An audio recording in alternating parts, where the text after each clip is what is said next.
This is a pre-calculus video for chapter 1, lesson 6, and it's on geometric sequences. So before we went to geometric sequences, I wanted to remind us about arithmetic sequences and its two forms for its formula. What we end up using is the explicit all the time, all right? But the recursive, to find any term, you have to know the previous term and a way to find the next term. That's the difference. What am I adding? What am I subtracting each time with arithmetic? For explicit, this is going to be more like our y equals mx plus b, because our d really is our slope. Because remember, we can find the d value by taking like u sub 5 minus u sub 2 over 5 minus 2. That's really our slope, all right? So for the explicit form of the equation, you have to know the first term and the difference, okay? All right, you also have two forms for geometric. But let's talk about what geometric is. With arithmetic, we're adding or subtracting the same value. With geometric, we are multiplying by the same value. All right, so look at these sequences: 3, 9, 27, 81. I can find, now I'm going to have, instead of a difference, I'm going to have a ratio because I'm multiplying each time. All right, so if 3 is u sub 1 and 9 is u sub 2, so forth. All right, my ratio is division of consecutive outputs. So it'd be u sub 2 divided by u sub 1, okay? Or I'm going to show you another way to find it. So we know that we're multiplying by 3, but it will be 9 divided by 3, which is 3, okay? But what if I didn't have these middle terms and I needed to find the ratio? All right, so my ratio, if I just had u4 over u1, see there's 2 in between, then my ratio is to the 4 minus 1. So it's really the ratio cubed. We're going to work a problem. All right, so the ratio cubed would be 81 divided by 3. 81 divided by 3, I'm just going to do it. I just thought to do this, so that would be 27. So the ratio cubed is 27. Then I take the cube root to find my ratio, which is 3. Okay, so if I don't have consecutive values, I can still find it just like I did with my difference.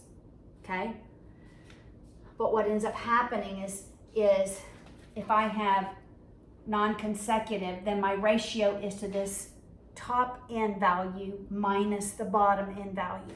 Okay, we're going to work a problem like that in just a little bit. All right, look at B on example 1. So, all right, example 1A, my ratio was 3. I'm multiplying by 3. But look at B, it's a little harder to tell.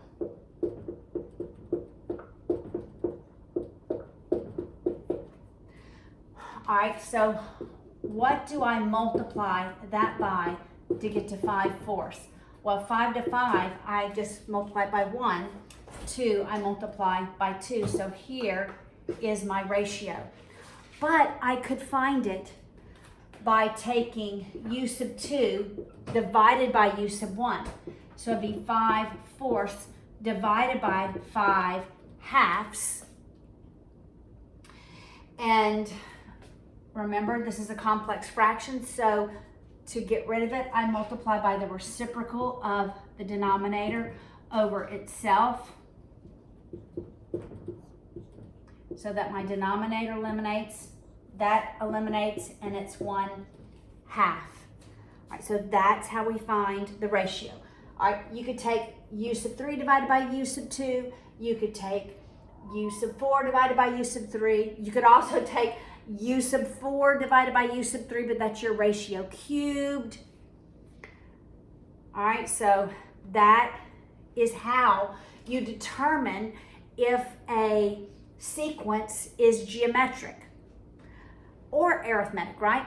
If it's arithmetic, you ask, u sub 2 minus u sub 1, is that the same difference as u sub 3 minus u sub 2, right? Am I adding the same value?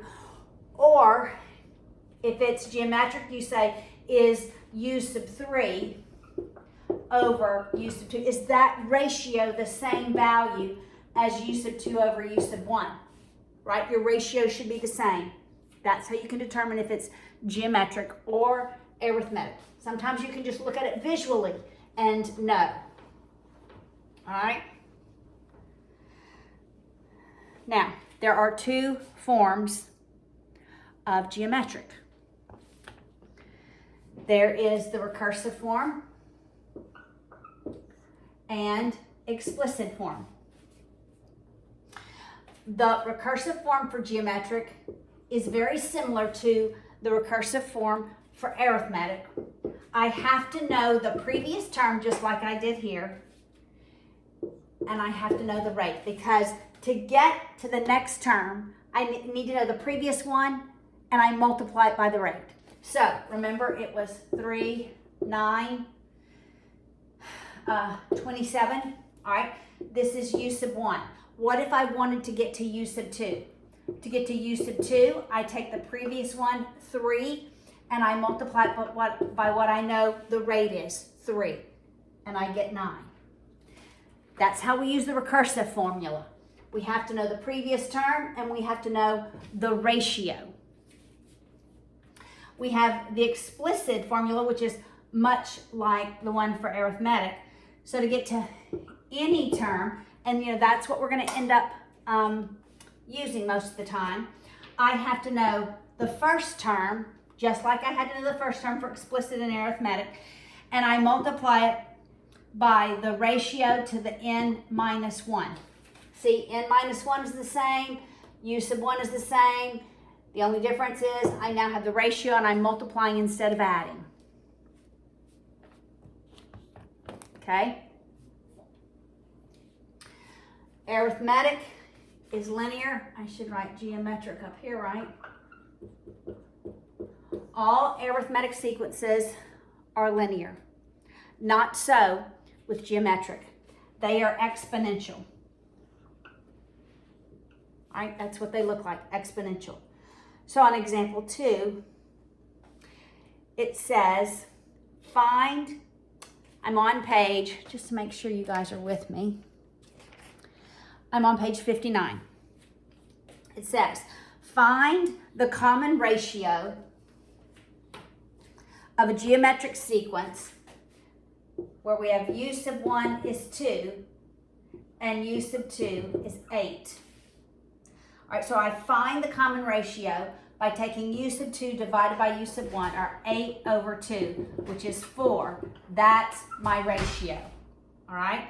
And it says list the 5 terms, first 5 terms of the sequence, and graph it. Okay, I'm just multiplying each term by 4, right?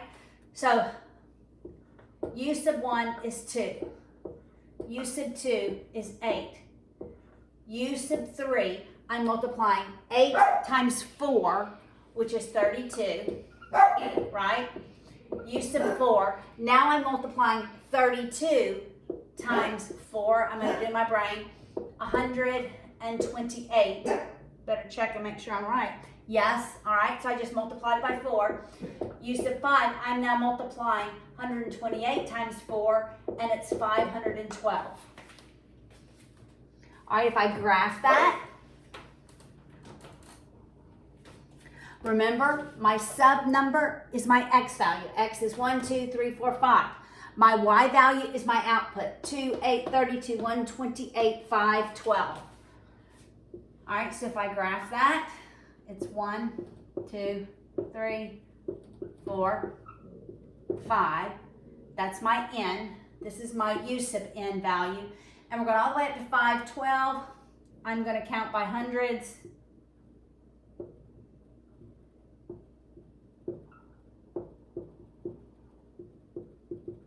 All right, so u sub 1 is way, way down here. way down here, so close to the line.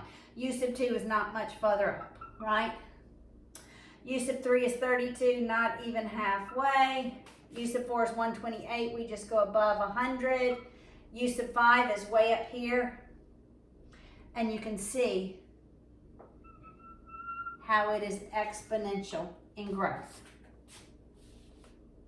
So you could graph that function. Okay? Now, example 3. So we've got both of the forms of geometric, right? Recursive, you need to know the previous one, and you multiply it by the ratio.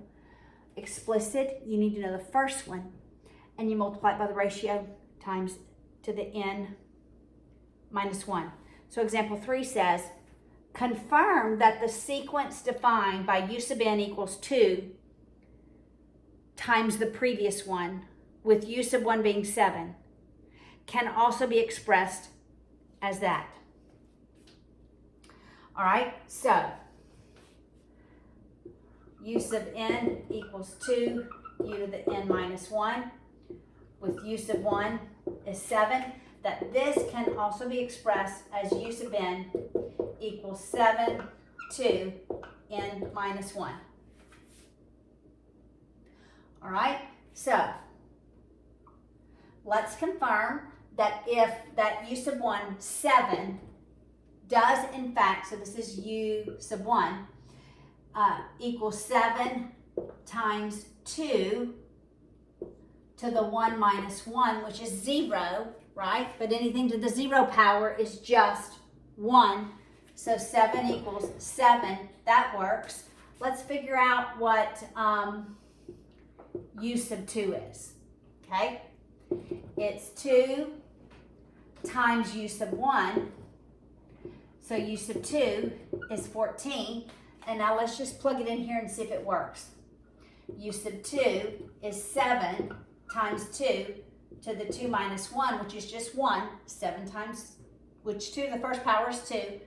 So u sub 2 is 14. Yes. So when you prove that when I plug in a value here, it's the same as the value here, then it's the same formula. So what's the difference? This is the recursive. This is the explicit form. With the recursive, you have to know the previous. With the explicit, you have to know the first term. And we had the first term. All right, on the next page, they give you the explicit form. I'd really like to move these over just a little bit so I have a little more room. All right, this is geometric, right? The recursive. I have to know the previous one. And the rate, all right? The explicit, I have to know the first one, and the rate is to the n minus 1. All right, so example 4. Write the explicit form. This is the one right here. The explicit form of a sequence where the first two terms, all right, so u sub 1 is 2, and u sub 2 is negative 2 fifths, and find the first 5 terms, all right? So I need to find the r value. How do I do that? I take the second term divided by the first term, so that's negative 2 fifths over 2. I'm going to write that as a fraction because I want to multiply by the reciprocal so that I no longer have a complex fraction. My 2's eliminate. This is my ratio. It's negative 1 fifth. That's my ratio, negative 1 fifth. All right, so I'm going to use the explicit form right here. I have u sub 1. It's 2. I have the ratio, negative 1 fifth, and I raise it to the n minus 1. That's my explicit formula. Okay, look at example 5. Now, I'm not given consecutive terms. All right, I'm given the fourth term is 20, and the ninth term is negative 640.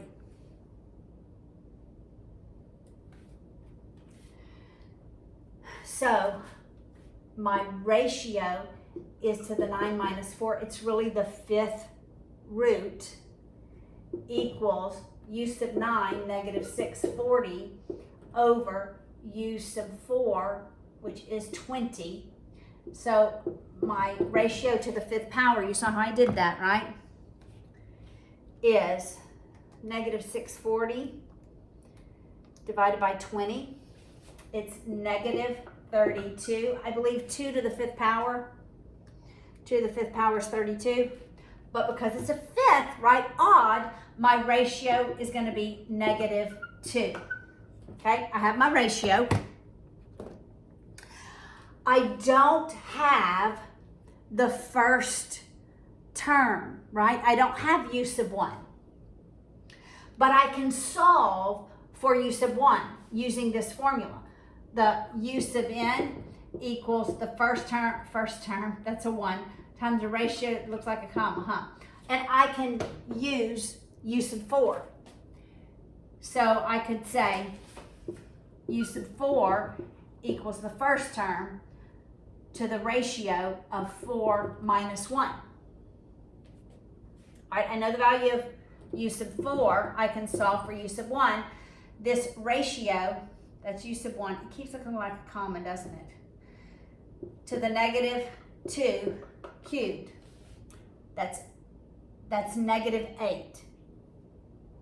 All right? So this is 20 equals negative 8 u sub 1. I divide by negative 8 on both sides, and I get u sub 1 is equal, I'm going to simplify that, both are divisible by 4, is negative 5 halves. All right, so now I've solved for u sub 1. See, I had to back into it using what's been given. First, I found the ratio, and then I backed into what u sub 1 is. Now I'm going to plug these values into my formula. And u sub n equals the first term, negative 5 halves, times the ratio, which is negative 2 to the n minus 1. That's my explicit form. All right?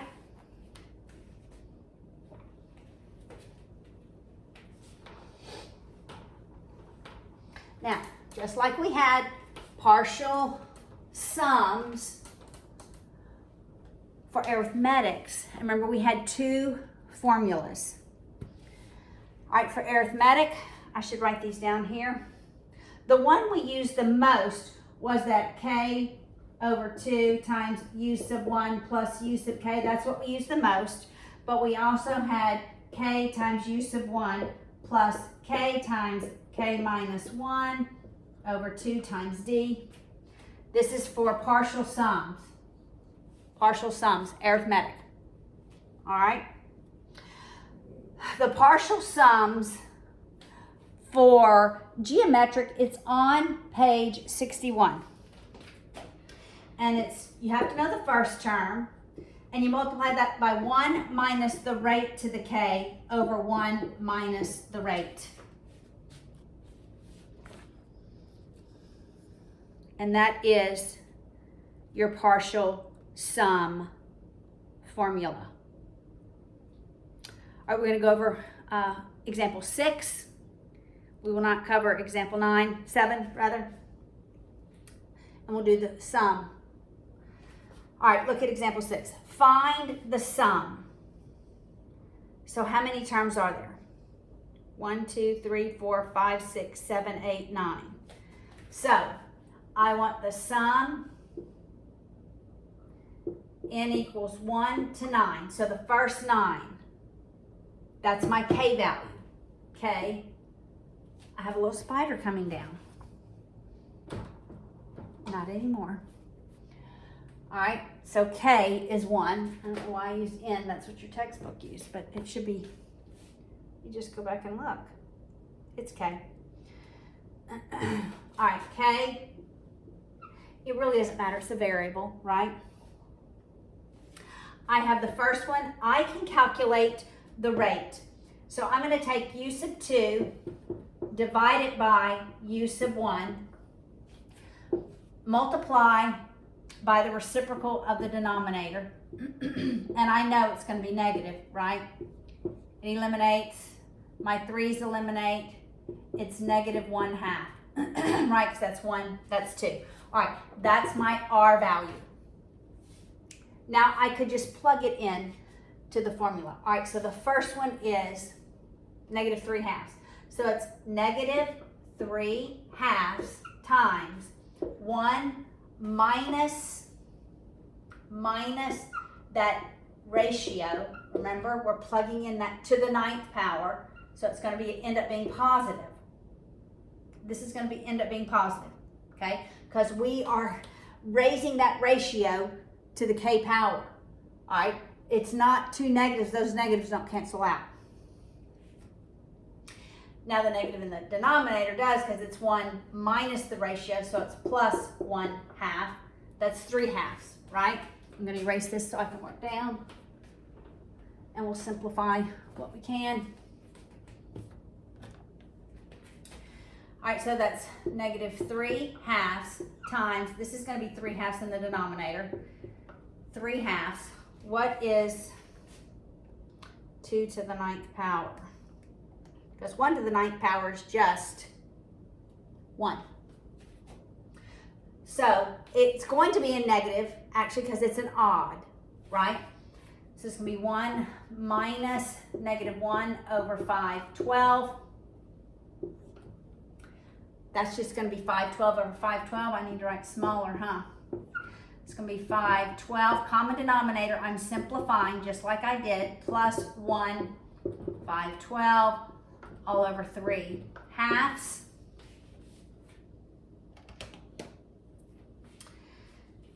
So I have what? Negative 3/2 times 5/13 over 5/12 over 3/2. I'm going to simplify this, or do I want to go ahead and multiply it through first? I think I want to multiply it through. All right, I'm going to multiply negative 3 to the numerator and 2 to the denominator. They didn't even take 2 to the 9th. They kept multiplying it out. All right. Well, we can do this. I think I just want to eliminate this first. Right? I don't change a value, so I'm going to multiply this. I just don't want to blow it up more. I'm going to multiply this by 2 over 3. 2 over 3, because as long as I multiply by what's effectively 1, I am good. All right, so let's see if 5/13 is divisible by 3. It is. This is 171. I know 5/12 is divisible by 2, and it's 256. 256. All right, so this cancels out, so I have negative 3/2 times 171 over 256. I'm gonna see if 256 is divisible by 3. Divided by 3, it's not. All right, so I'm gonna multiply 3 times 171. And in the numerator, I get 5/13. I know this is gonna be negative. And 2 times 256 is 5/12. And that is my answer. All right, you see what I did? I know it's kind of complicated. All right.